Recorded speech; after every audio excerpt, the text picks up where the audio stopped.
The Majority Report with Sam Seder. The destiny of America is always safer in the hands of the people than in the conference rooms of any elite. Sam Seder. They are unanimous in their hate for me, and I welcome their hatred. We must guard against the acquisition of unwarranted influence, whether sought or unsought, by the military-industrial complex. The Majority Report with Sam Seder. And I get the feeling you've been cheated.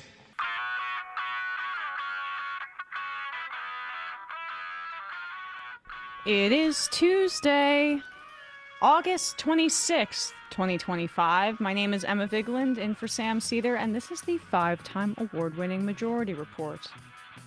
We are broadcasting live, steps, from the industrially ravaged Gowanus Canal in the heartland of America, downtown Brooklyn, USA.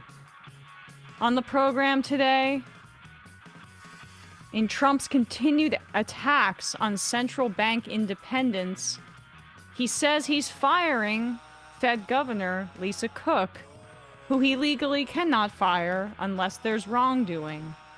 So what do? Let's make something up on that front, too. The stock market tumbled in reaction to this news, particularly U.S. long-term bonds, indicating a global lack of confidence in U.S. financial governance and the dollar. Trump's steep tariffs on India take effect today, effectively raising the rate to 50%. This is because India is continuing to buy Russian oil, by the way, and I don't know how this squares with the anti-Ukraine sentiment of his base, but who knows? Germany and Canada strike a minerals deal, circumventing past U.S. trade relationships, another predictable outcome of Trump's tariff war. Lutnick says Trump is thinking about equity stakes in defense contractors with U.S. taxpayer money. You know, the industry that doesn't get enough U.S. taxpayer money. Trump wants to prosecute flag burning. The extremely well-established Supreme Court precedent on this front would take issue with that executive order. J.B. Pritzker and Chicago leaders stand united in opposition to Trump's threats to take over the city. A federal judge blocks the immediate deportation of Kilmar Abrego Garcia, telling the administration they are, quote, absolutely forbidden from sending him to Uganda. That's some good news. And here's some more. A Utah judge says the state must redraw its congressional maps, which could add a Democratic seat around Salt Lake City, which they currently have kind of divided in half. Marco Rubio is attacking Stanford University's student newspaper for pieces that oppose genocide. Israel's far-right Minister of Settlements, who, there's a theme here, has been accused of sexually abusing her daughter, says West Bank annexation will start this month. It's already started. And lastly, UAW workers at GE Aerospace authorize a strike, which could happen as early as next week. All this and more on today's Majority Report. Welcome to the show, everybody. It is Newsday Tuesday, and we've got a Newsday for you, straight up, no chaser. Hello, Brian. Hello, Matt. Lots of news to get to, per usual. Although, like, it's always the same, like, 4 stories. Genocide in Gaza, Trump's attempts to take over cities in an authoritarian manner, fascist immigration policies, and the economy collapsing. We're kind of just cycling through those 4 at this point, but they keep developing every day. And last night, there was a major escalation in Trump's attack on the independence of the Fed, another theme here, which is a part of him really tanking our economy, because as he continues to attack the independence of the central bank, with every attack comes more freakouts from the investment community that needs our central bank and our financial data to be independent of the whims of an insane man in the White House, because this is the bedrock of confidence in the United States economy, is that we have accurate data and Fed independence. So Trump decided that it's time to fire the Federal Reserve governor, posted this on Truth Social in official White House letterhead, although the legality of this is very dubious. We're going to be talking about that in just a sec. Using his authority under Article 2, he fires her of her position. And basically at the bottom it says, the Federal Reserve has a tremendous responsibility for setting interest rates and regulating reserve and member banks. The American people must be able to have full confidence in the honesty of the members entrusted with setting policy and overseeing the Federal Reserve. That's a great sentiment. People tend to agree with that. The problem is that Trump's assessment of who provides him with full confidence is basically... Why is a black lady running the bank? Well, that's the other angle. And I want to get to Jeffries' statement on this, but Trump's obsessed with targeting black leaders, black women in prominent roles in civil service. Lisa Cook is the latest, but prior to this, he went after Carla Hayden, who was the Librarian of Congress, and fired her, and Gwen Wilcox, the NLRB member, which her firing has prevented the National Labor Relations Board from reaching a quorum, effectively allowing the court system or the arbitration system set up to not function so that employers can union bust without recourse. But also Westmore, and he's attacking with his attacks on cities. Karen Bass, right? Like Brandon Johnson. I mean, and, you know, I saw a statement from Brandon Johnson, and there's this thing where you can tell he wants to put the emphasis on a wider sort of attack than just on himself personally as a black man. I think that's a good instinct to do, because I think everyone needs to see like the implications of this, but it is also just patently obvious that Trump is singling out black leaders. It's 2-bit Klan shit, and it's from Shadow President Stephen Miller and Donald Trump with the auto Sharpie.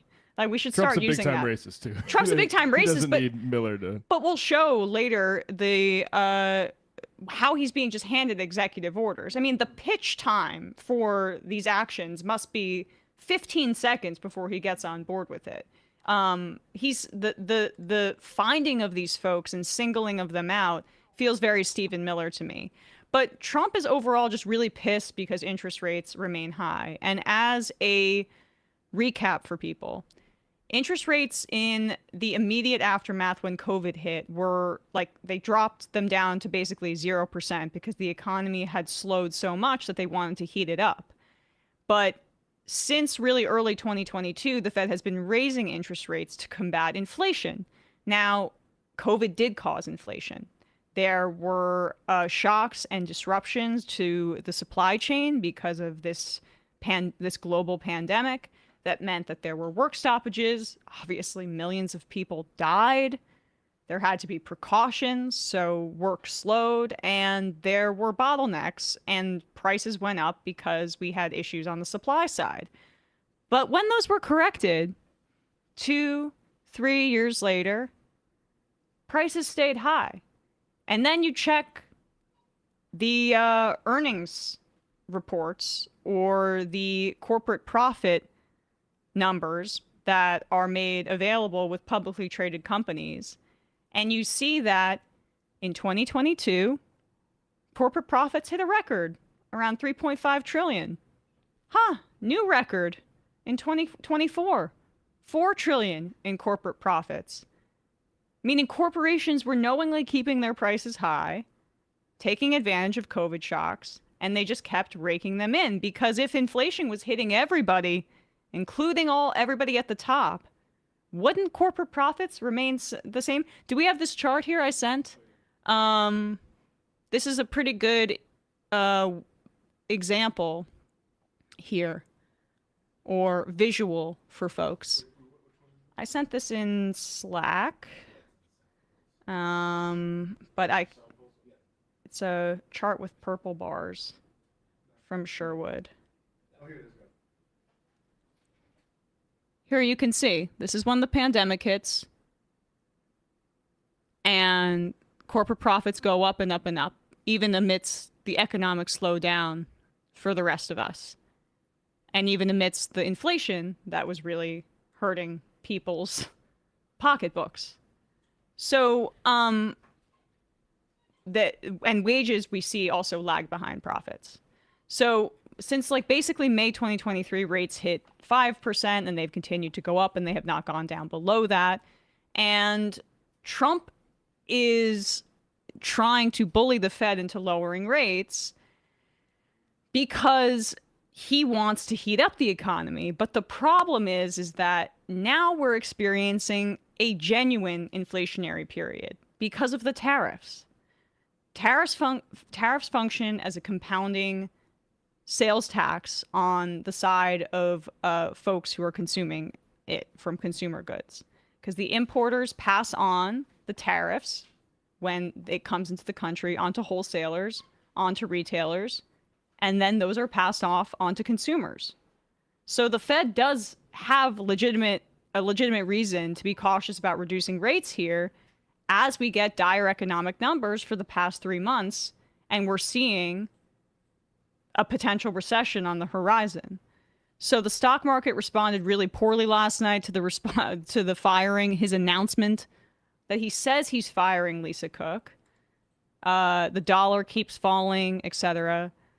Because again, if you can't trust central bank independence and things like employment data, why would people want to invest in the United States economy? And the law also says Trump can't do this. So Fed governors are supposed to only be able to be removed for cause. Now Trump is making up a cause, accusing her of being fraudulent because she has 2 primary residences. You know, Republicans would never have multiple homes, right? She's got a condo in one place and then a house in another. She's refusing to resign, as she should. This was the statement that she put out last night in response. President Trump reported to fire me for cause when no cause exists under the law, and he has no authority to do so. I will not resign. I will continue to carry out my duties to help the American economy, as I've been doing since 2022. She's right that he can't do so, but that's the pretext, is that she has a home in Michigan and a condo in Atlanta. And she described both as a primary residence. This is a bit suspicious, living in Atlanta. If this is such a criminal act by her, then press charges. They don't have charges that they're filing because he's just throwing this out there. It's a pretext. Yeah. Same thing he did to Adam Schiff and Letitia James too. It's like one of his moves. Exactly. And Trump, and he never, of course, the hypocrisy of it. It's almost like not worth going over. Like, Trump goes after mail-in voting. He voted by mail in Florida. He's been driven after illegal immigration. He uses illegal undocumented labor for his literal, most famous tower. Yes. So, and wife. Right. Forgot about that. So, just it's insane. It seems like he's not going to be able to legally do it, although he will try. But and again, this is all because he wants Jerome Powell to lower interest rates. Yep. And in part, this is another embarrassment to America and how we don't have a functioning state. Because, like Emma said, the inflation that we saw around COVID was around things that should have been dealt with through different mechanisms than raising interest rates, like price controls and that sort of thing. Exactly. But we don't have a government that can do that. So just like after the financial crisis, where it was sort of the opposite issue, where we actually had a lot of leeway to lower rates to maybe negative interest rates. And that ended up instead, then that was to address the massive financial crisis. What should have been done was Congress paid for people to stay in their houses, not giving a whole bunch of money for speculators to play with, hoping that it would all balance out in the end. And instead, what we got was, the Silicon Valley bubbles, the giant banks, the too big to fail. Remember when that phrase was in the lexicon? Anyone remember that? And that's where we're here now. We're still relying on the Federal Reserve to fix all of the problems with an economy, and that's because the rest of the government isn't functioning. It's just stopped functioning. And there were efforts in terms of enforcement on the FTC side under Biden to combat this. Like, we know that they were launching investigations, Lena Khan, Jonathan Cantor, into some of the worst offenders here who took home the highest proportion of record profits, which was basically oil and gas and grocery and food suppliers like Tyson and other, poultry and meat manufacturers. They were the ones that were taking home these record profits in addition to other sectors, but this was the most acute, and ripping off the American consumer. And there was an attempt with enforcement. But this is the thing, when you don't have Congress that functions in a way that also is an enforcement mechanism, not like we can't just have agencies do this and enforce the laws. We have to have legislation that improves our agency's ability to do this enforcement. But Congress has not been a functioning body, as Matt said, for decades. Yeah. And it's corrupted. We can shovel money to aircraft carriers and Israel, but to actually solve the problems of this century, no, we're not doing it. Does anybody look? We're 24 into it. Anyone think we're doing a good job? Look at China. You think they're doing a little bit better job? Look how much rail. Look at the infrastructure that country's built. Exactly. It's just so much waste. We're being failed. And when we talk about record amount of dark money going into PACs last election cycle. Meaning, and that just goes up every cycle. It's just exploded. I mean, since it's united, it's like logarithmic. Exactly. So that is the major problem in our country.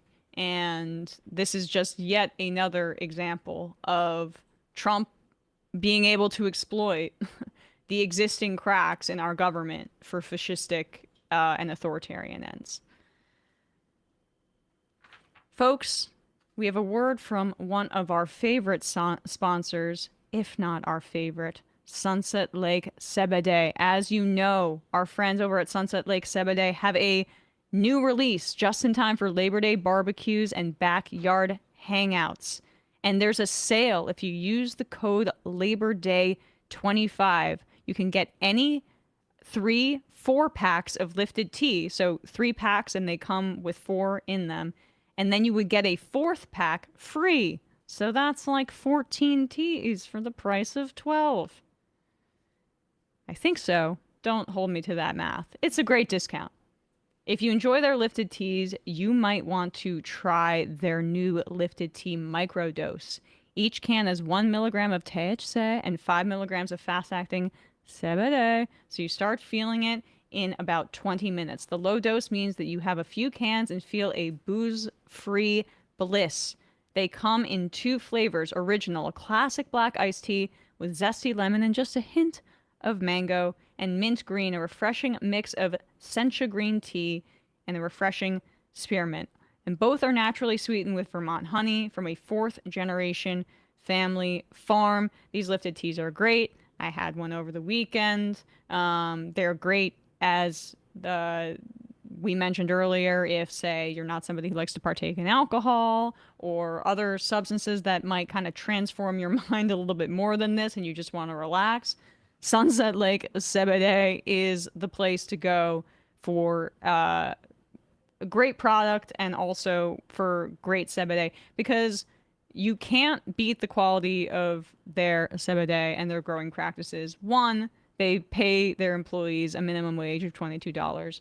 Two, they have invested and partnered with the Majority Report on things like supporting strike funds and refugee resettlement and carceral reform and all of these issues that we care about on this show. Sunset Lake is a great partner, and that shows in their product. They care about putting out great Seder products.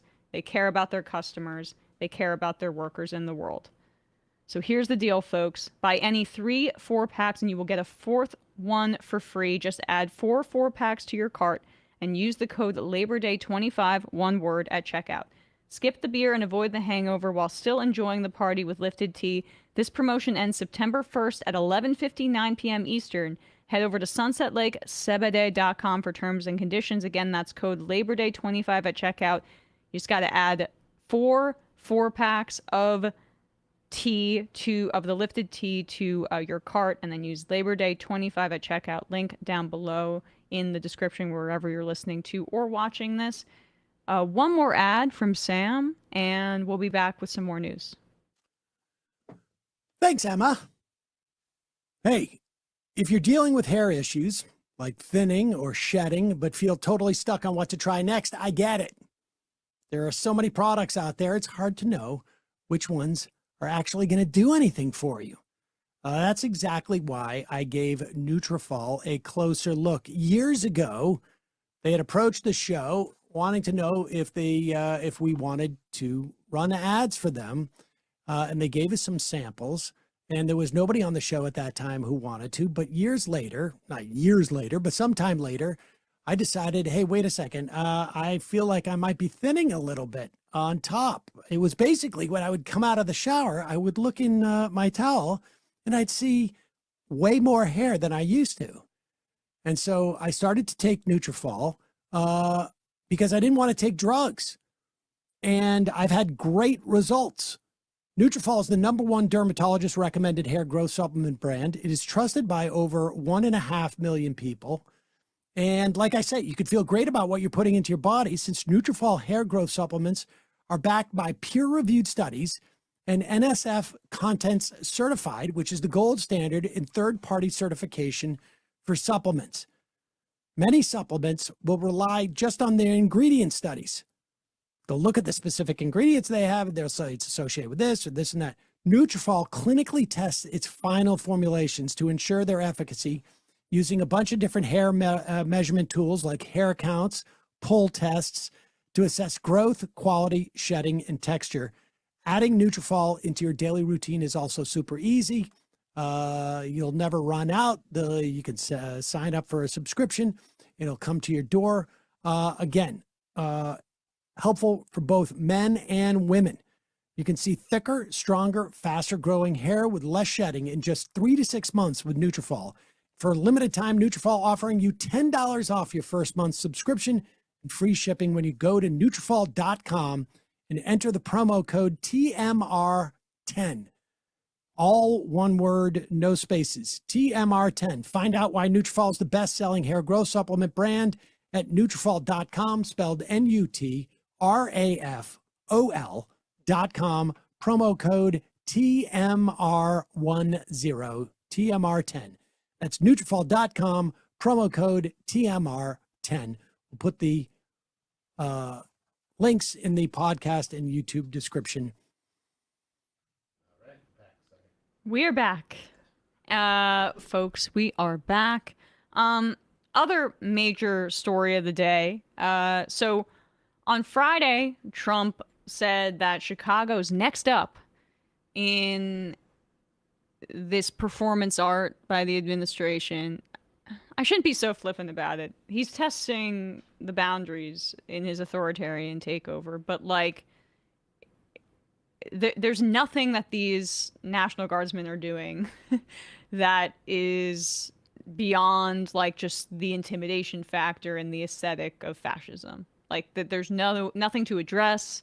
Except for Donald Trump wants to see how far he can go. Yeah, all the justifications are hysterical, hyperventilations, just for politics. The same thing about the supposed border crisis, and which, like, to the extent that it is like overwhelming and a huge problem, it's because we've caused people to be displaced, and also we've decided to stop taking asylum seekers from those countries that we've, distressed. And the Washington Post reported that the Pentagon has been preparing for a military deployment to Chicago for weeks at this point.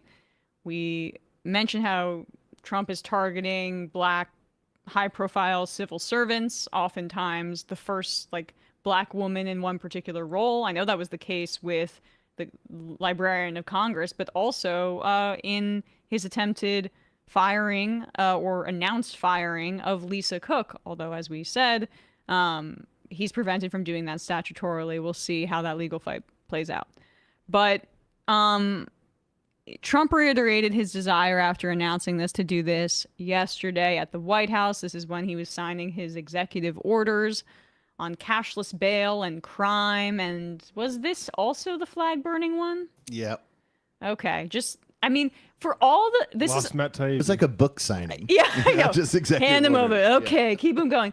We'll play this from the beginning where you see what this process is like for his sycophants to hand the dear leader the piece of paper to get his name on it. A lot of these are worthless. But especially, in my view, the flag burning one, which has been... there's pretty much no ambiguity with the Supreme Court decisions. And I think that's distinct from Roe v. Wade because it's such an explicit First Amendment protection. Now, never say never, but... That's the thing is, does the Supreme Court want to decide to just completely overrule its credibility? The whole, what do they call it, stare decisis, or defer to previous decisions or whatever. Do they really want to jettison that for something stupid like this just because they're a little bit sensitive to the fact that in certain instances, it looks like it's more of a problem to burn the Israeli flag in America than the American flag. That's really, I think, why Trump is sensitive to this now. Roe v. Wade is different because there was decades of basically legal vetting and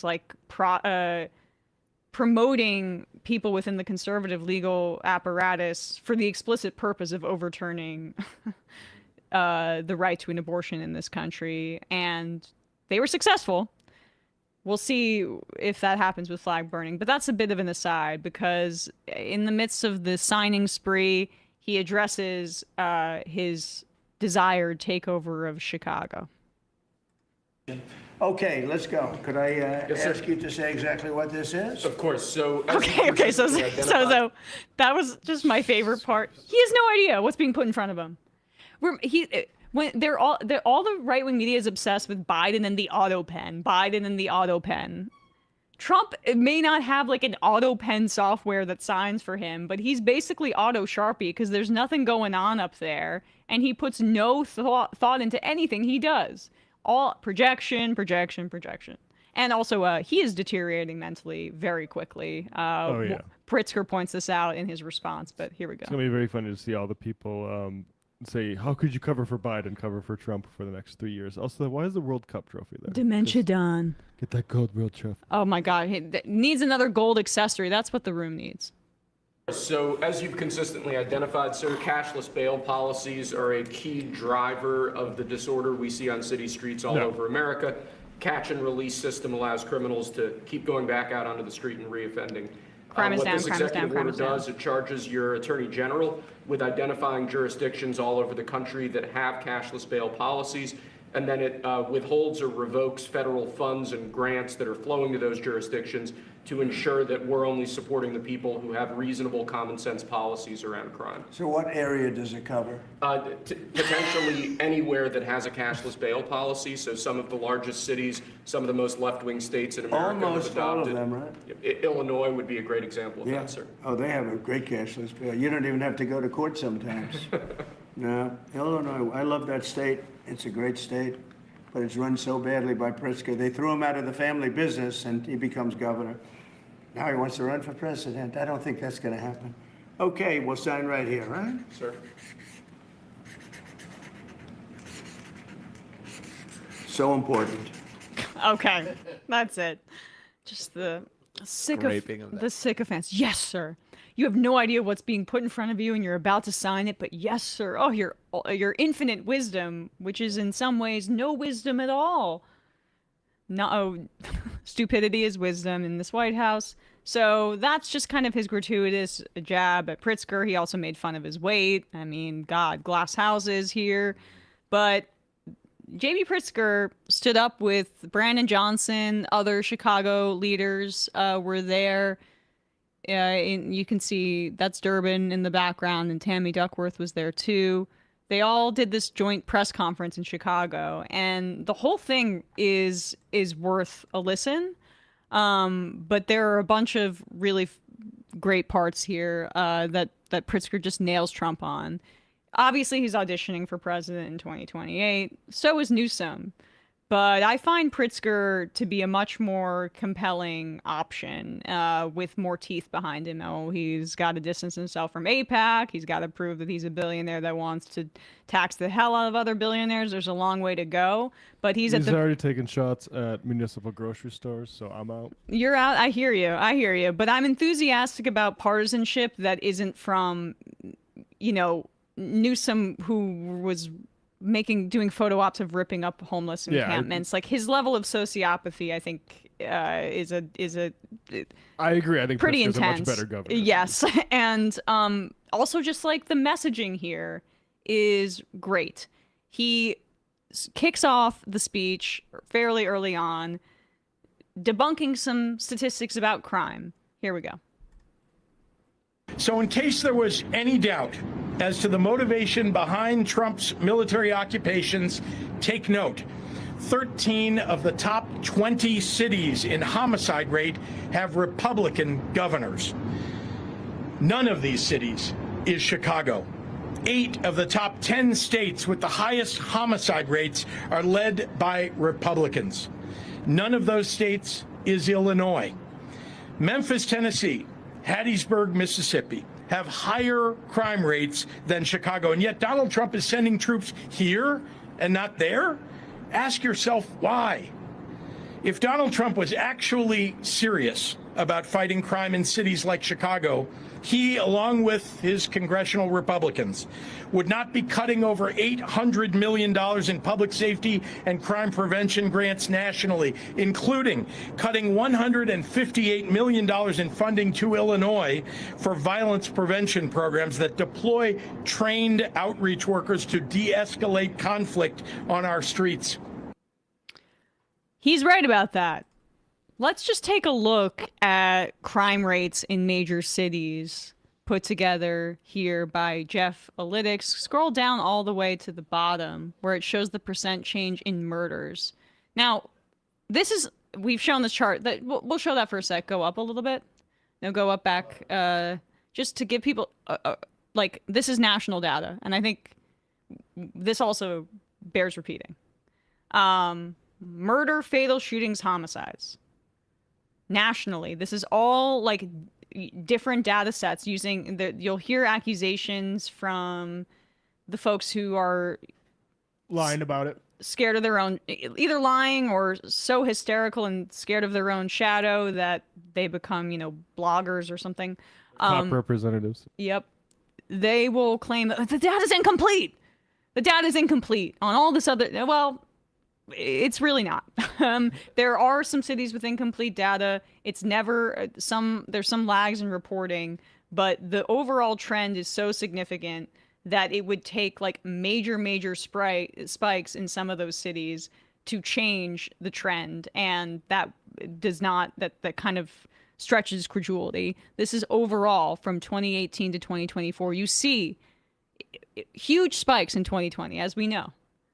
And ever since then, 2022. Because why? I think some people need this spelled out. George Floyd effect. Yeah, some people say it's because of the George Floyd effect. Others have maybe the sort of once-in-a-century disruption caused by a pandemic to the functioning of society. But, who knows? People also increased desperation, paranoia, losing their jobs, massive disruptions to our society. I guess the George Floyd effect wears off pretty quickly. Right. 2023, huge declines. And then 2024, across the board, double digit, 14.3%, 12.6%, 12.2% nationally. That's the data we have for the first half of the year. Now let's go to the cities. What about all the murders in Chicago that Trump is preventing people from by sending here we go, the National Guard there? Chicago, when you compare 2025 to 2024, which was also a year where there was a significant decline, 30.6% decline for Chicago. New York City, the other city that's being targeted, murders, 23.2% decrease for the first half of the year. I mean, some of the places where you're seeing increases, Kansas City, Milwaukee. Like per capita, these are more cities with worse problems. But when you look at the difference in Milwaukee, that's a percentage change that can be misleading because it's literally an increase by 7 murders. Right. And the data is that are sending the National Guard. Right. It's just, it makes absolutely no sense. And that's not where Trump is sending the National Guard. So Pritzker pointing that out was pretty great. Now, this part, what is part 2 here, Brian? Okay. No, it's all right. This is another part of the speech. Go ahead. Is defunding the police. Action measures in Illinois that protect our kids against abuse and neglect. Trump is defunding the police. To the members of the press who are assembled here today and listening across the country, I am asking for your courage to tell it like it is. This is not a time to pretend here that there are 2 sides to this story. This is not a time to fall back into the reflexive crouch that I so often see, where the authoritarian creep by this administration is ignored in favor of some horse race piece on who will be helped politically by the president's actions. Donald Trump wants to use the military to occupy a U.S. city, punish his dissidents, and score political points.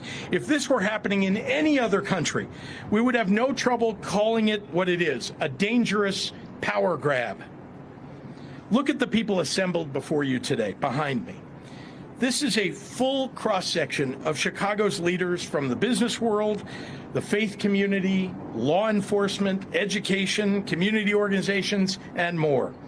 We sometimes disagree on how to effectively solve the many challenges that our state and our city face on a daily basis. But today we are standing here united, in public, in front of the cameras, unafraid to tell the president that his proposed actions will make our jobs harder and the lives of our residents worse. Earlier today in the Oval Office, Donald Trump looked at the assembled cameras and asked for me personally to say, "Mr. President, can you do us the honor of protecting our city?" Instead, I say, "Mr. President, do not come to Chicago."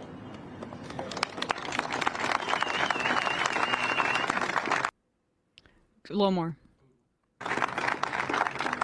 You are neither wanted here nor needed here. Your remarks about this effort over the last several weeks have betrayed a continuing slip in your mental faculties and are not fit for the auspicious office that you occupy. Most alarming, you seem to lack any appropriate concern as our commander-in-chief for the members of the military that you would so callously deploy as pawns in your ever more alarming grabs for power. As a governor, I've had to make the decision. I liked his kind of mention. First of all, the trolling of Trump there and his declining mental faculties is fun. But at one point in the speech, he also mentions how many of the National Guardsmen are there unwillingly and could be basically prosecuted if they refuse to comply with some of these orders. I think it's easy for folks to forget that Trump is, while he calls himself the top law enforcement officer in the country falsely, that's Pam Bondi, although she acts as his proxy. He is the head of the military, and his command is supposed to be respected here. And this is a part of the dance that he's doing. I think Democrats need to start to be making some friends in the military. I'm not joking here. With the authoritarian crackdown continuing, starting to talking to people behind the scenes in case the worst case scenario happens. I mean, I feel like they've been doing that for the last 10 years. Well, yes, but like a strategy specific for this with Donald Trump. And here's the final clip of this. This is when, I guess, Pritzker kind of raps here. This is about his response. How they're going to peacefully use every possible way to respond. Great. The state of Illinois is ready to stand against this military deployment with every peaceful tool we have. We will see the Trump administration in court. We will use every lever at our disposal to protect the people of Illinois and their rights. Finally, to the Trump administration officials who are complicit in this scheme, to the public servants who have forsaken their oath to the Constitution to serve the petty whims of an arrogant little man, to any federal official who would come to Chicago and try to incite my people into violence as a pretext for something darker and more dangerous, we are watching and we are taking names. This country has survived darker periods than the one that we're going through right now, and eventually the pendulum will swing back, maybe even next year. Donald Trump has already shown himself to have little regard for the many acolytes that he has encouraged to commit crimes on his behalf. You can delay justice for a time, but history shows you cannot prevent it from finding you eventually. If you hurt my people, nothing will stop me, not time or political circumstance, from making sure that you face justice under our constitutional rule of law. As Dr. King once said. That's good. For me, that is Pritzker basically saying, if I become president in 2028, I'm prosecuting you guys. And I like that. I really do like that. I think that that should be the basically baseline position of Democrats going forward. Because the reason that we are at a point right now where Republicans like this feel like they can act with impunity is because Democrats have continuously rolled over regardless of what Republicans have done. Whether it be the egregious, unimaginable, unspeakable crime of the Iraq War, which killed up to 1 million people and hurt so many of our service members' PTSD in a needless war that was manufactured by the Bush administration, torture, war crimes, cover-ups, corruption. The Democratic Party let that go. Obama comes into office. It's time to turn the page. How about also on the financial crisis with Wall Street? Time to turn the page. No accountability here. Well, what happens when a guy like Donald Trump gets into office? He commits crimes. There were efforts at impeachment in Trump 1.0, but after he tried to stage a coup, shouldn't Biden have tried to prosecute the guy immediately in the way that other functioning countries like Brazil are doing? Now, Lula, his administration is independent from the efforts to go after Bolsonaro, but that's the kind of thing that that Biden should have done, appointing basically a special prosecutor to specifically prosecute Trump for a coup attempt in January 6th. He should have been prevented from running again in a functioning democracy. Cory Bush introduced legislation to boot out the representatives who supported the Jan 6 coup. Where is she at now? And right, exactly. And so I like that. That's a cocky move, saying basically, if I become president, justice won't escape you. And see, I didn't even read the president thing, and I viewed that as like rich guy thing, which is like I have resources, which is this is what you would want. I mean, I don't trust Pritzker. I don't trust him as a billionaire, but to the extent that you want to make yourself understandable to voters as a super rich guy, it is like, oh, this is why Trump actually had some success, which is like I have the sort of a wherewithal materially to stand up for you in a fight. And that's exactly what Pritzker should be doing right now, because it is, how this is all going to shake out down the line for the different people in things, that's sort of secondary. Like right now, there is an absolute emergency where Trump is using powers that, like, sure, I think the National Guard can be imposed on states when they're, say, not allowing black little girls to go into public school. This sort of thing where you create an entire fever dream about crime for campaign reasons, frankly. And now you have cities being occupied by the National Guard. Like that needs to be, everything needs to be thrown against that. You can't half measure that.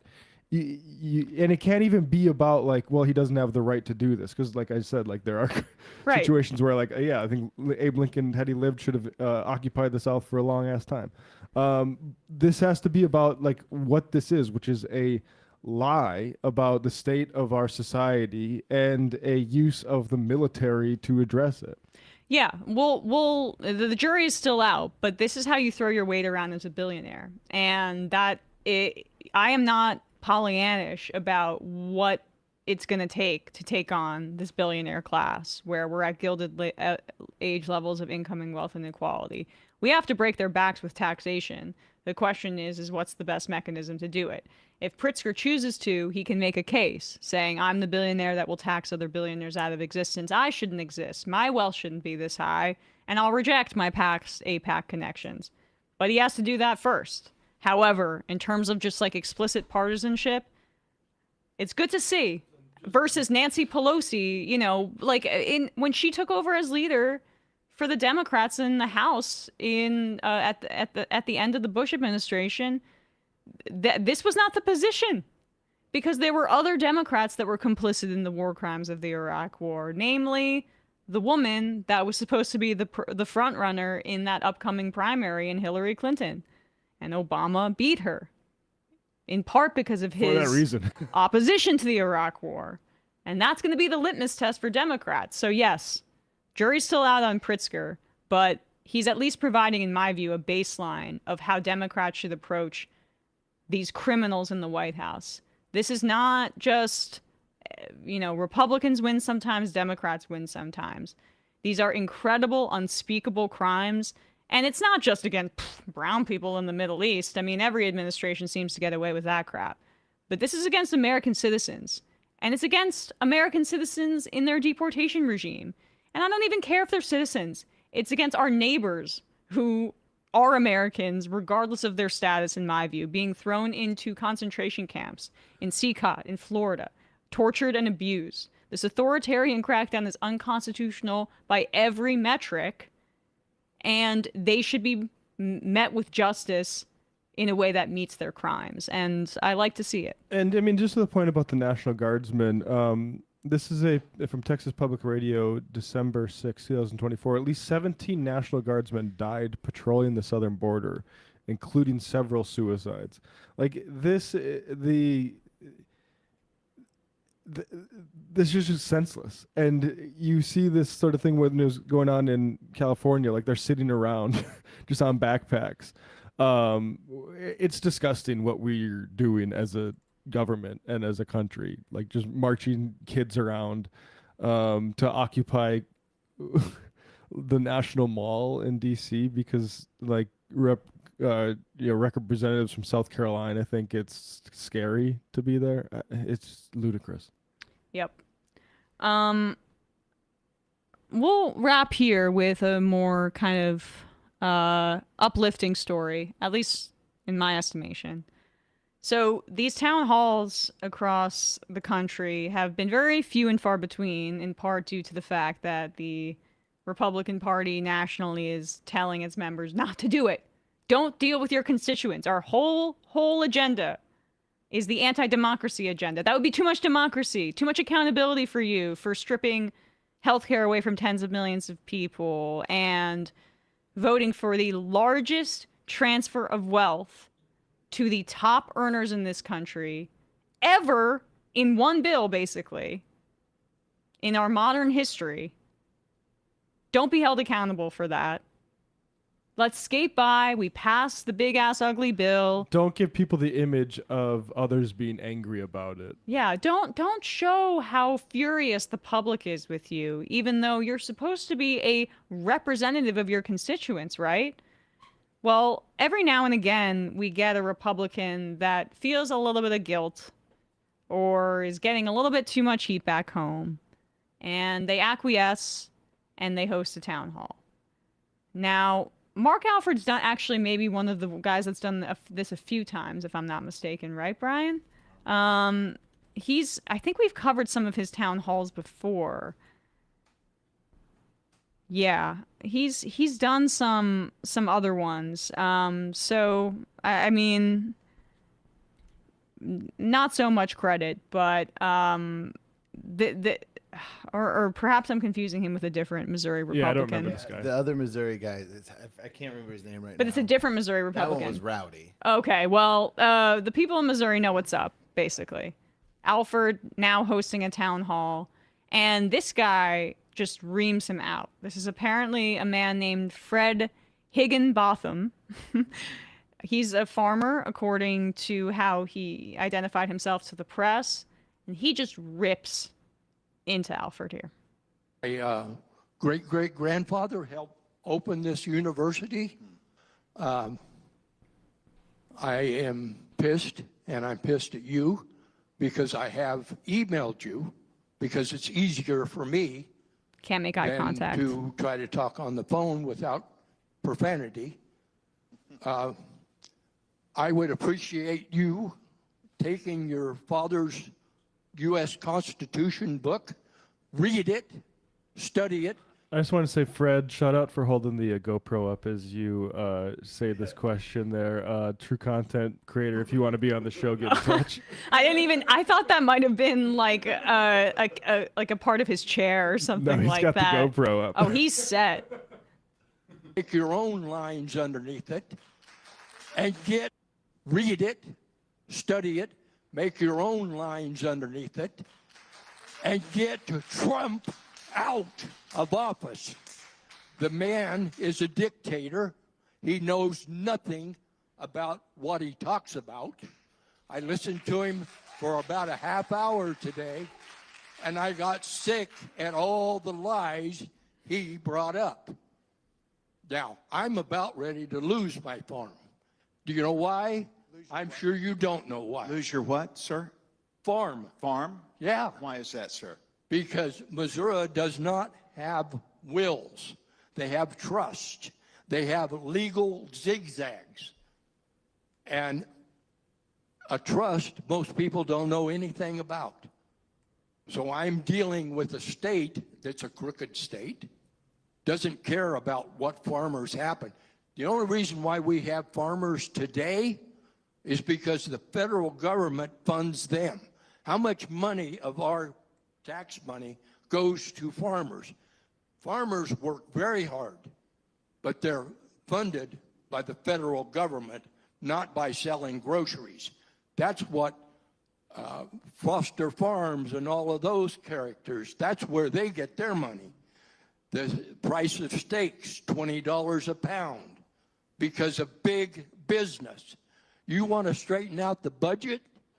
Start taxing corporations and the wealthy, like we've been telling you.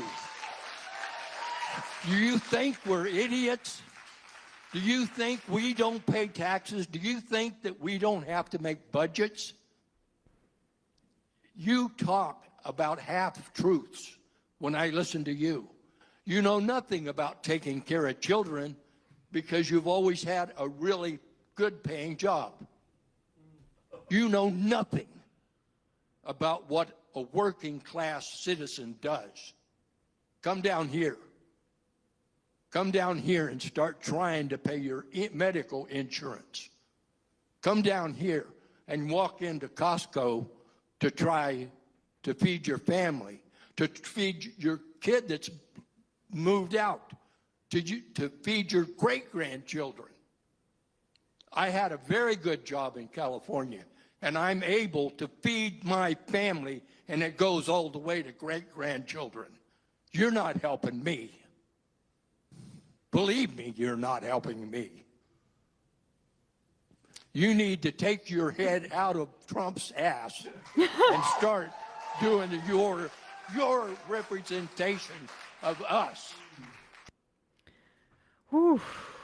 I mean, that chills. That is the first part about farming. Any farmer knows that it's not the free market. They're against massive government support, and the basically not taking sides for small farmers versus giant corporations means giant corporations are going to eat everyone. The other thing is he's exactly right about the head in the ass thing, because the representatives in government, the Republicans, you're supposed to be represented by those guys, right? Or Democrats if you're in a blue district. They're supposed to be the ones doing the oversight. Mm-hmm. This whole Doge shit that is now like some sort of memory they all pretend didn't happen. That was a simulation of what all these motherfuckers should have been doing. Like in their sort of mind, which is like, we're the small government, we're making sure there's no waste, fraud, abuse. You gave it to a parasite, a psycho government contractor who should have been investigated himself. You gave him the role that you should have been playing, so you could go fundraise, avoid town halls until now. Like it is we don't have a democracy here, because these people are just liaisons to donors. They don't represent the people that from districts they supposedly represent. They're just literally the Doge thing is just a microcosm. They're giving it all over to corporations and billionaires. Let them do everything. And I was wondering if this district was, like a gerrymandered Kansas City district or around an urban center in Missouri. But Missouri's 4th congressional district, represented there by Alford, predominantly rural. Bush defeated Kerry there. McCain defeated Obama there. It's a largely Republican district. Cook has it at R+21. And that's the response that he's getting there. And I wrote down that quote just because it was so incredible. You want to straighten out the budget? Start taxing corporations and the wealthy like we've been telling you. Do you think we're idiots? Do you think we don't pay taxes? Do you think we don't have to make budgets? Now, we've sometimes had conversations on the show about Stephanie Kelton's great book, The Deficit Myth, and MMT, and how, yes, the budget does not need to be balanced in the way that it's traditionally spoken about, where the wealthy should be taxed, yes, but it's about taking that money out of their hands and not having that concentration of wealth. I understand. And you can increase the money supply as well. Right, and increasing the money supply. And I understand that argument. But from a political strategy point of view, talking about balanced budgets, Democrats can do that again. But not in the way that the Pelosi's and the Pagos and the current Democratic leadership has traditionally talked about it, which is austerity focused. How you sell common sense economics to people across the country is you say that you're going to balance the budget by taxing the hell out of the rich. The reason that we haven't been able to make that argument within the Democratic Party is because the Democratic Party doesn't want to make that argument. But it's actually incredibly salient. As that guy says, do you think we're idiots? Do you think we don't have to make budgets? Households understand how to budget, and it's increasingly difficult. And if you want to talk about the federal government in that way, about how to sell taxing wealthy people and then providing social services, but also using it as a fiscal responsibility cudgel, I find that to be a basically slam dunk.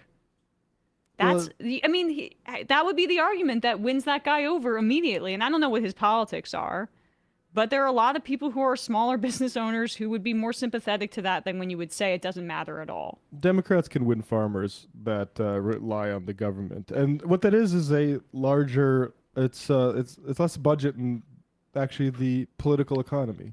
The economy is political. Yeah. So how are we having these conversations? Like, during the last 10 years of like, oh, where's the money? When rich people are richer than ever. We know where the money is. It's in their pockets. They're breaking records with it. We have greater inequality than the Gilded Age. Yep. We're not just repeating the Gilded Age. We're topping it. We're topping the Gilded Age right now. Maybe we're French Revolution levels. We're gonna have the guillotines.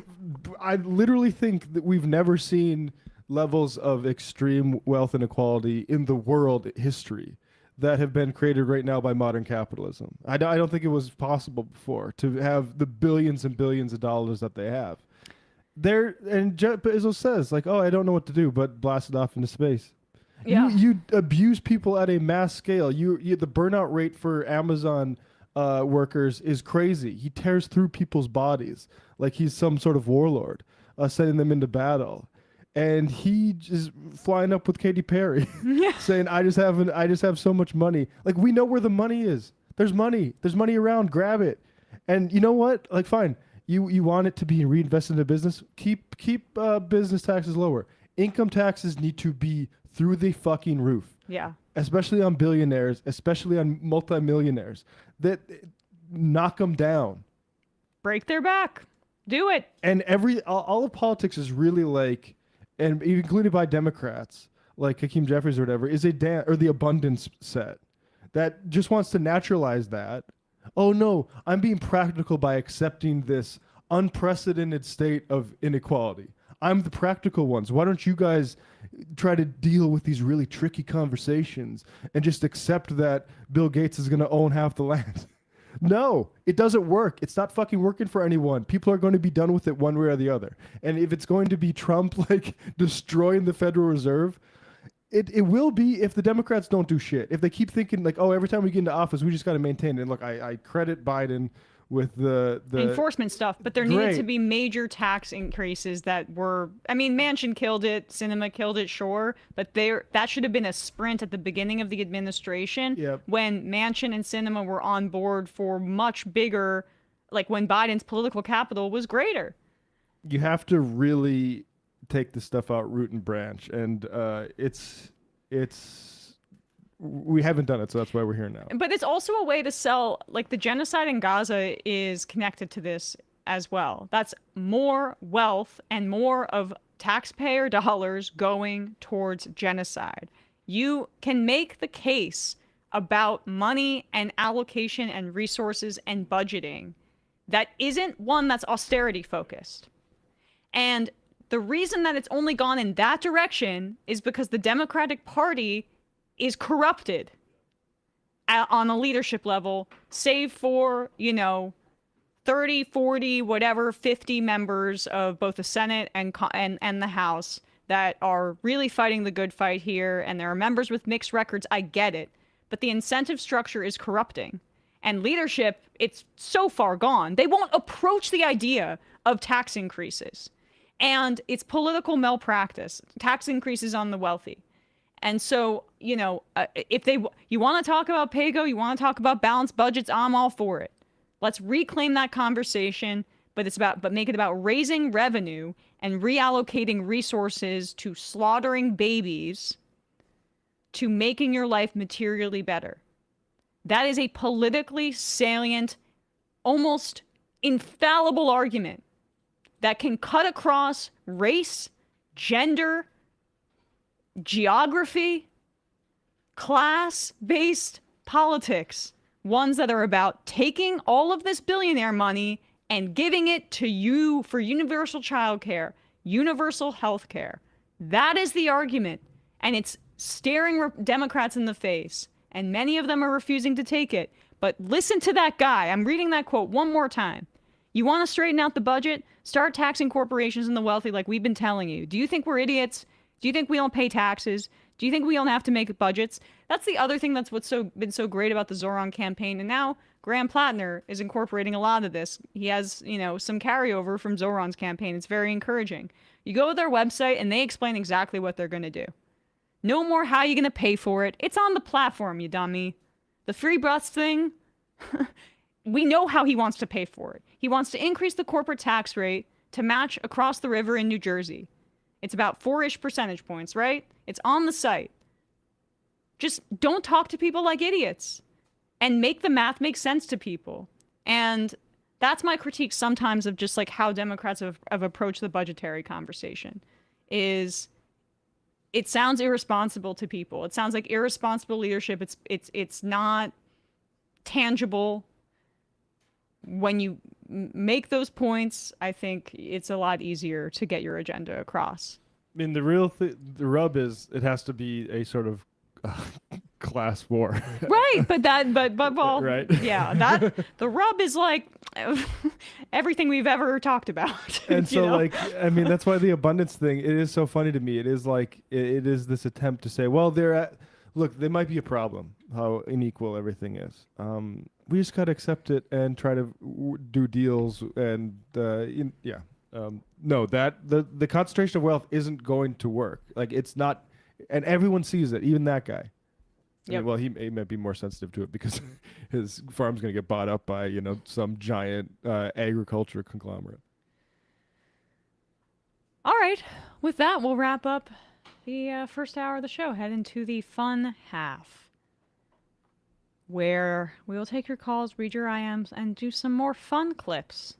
Matt, what's happening on Left Reckoning? Left Reckoning, big show tonight. We had two guests, one on Nordic socialism and one with a book called War Body on the health impacts of being a veteran. So check that out, patreon.com/Left Reckoning. Also got a fun half for folks where Texas is still trying to ban THC.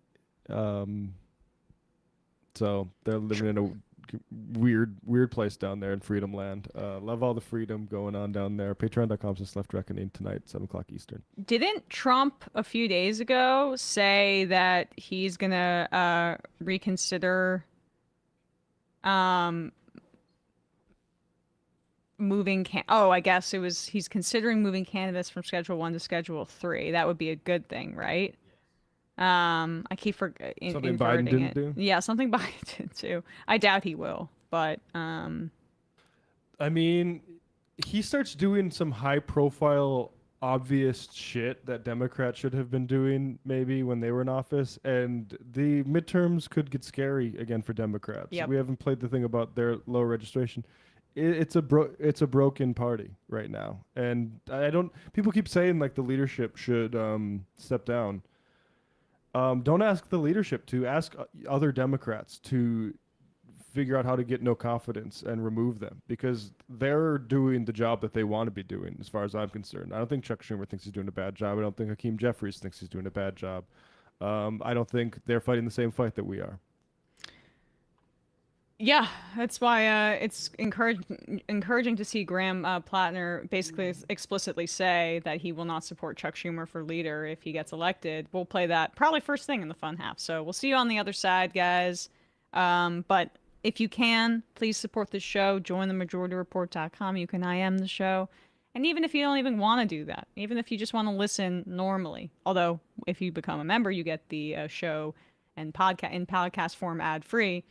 It's just a nice thing to do to keep us afloat. I know wallets are tight right now, but if you have a little bit of extra cash to throw our way, becoming a member is a great way to support the show. Make up for the members whose jobs are going away because Trump used a random number generator to determine tariff policy. Exactly. All right, guys. See you on the other side.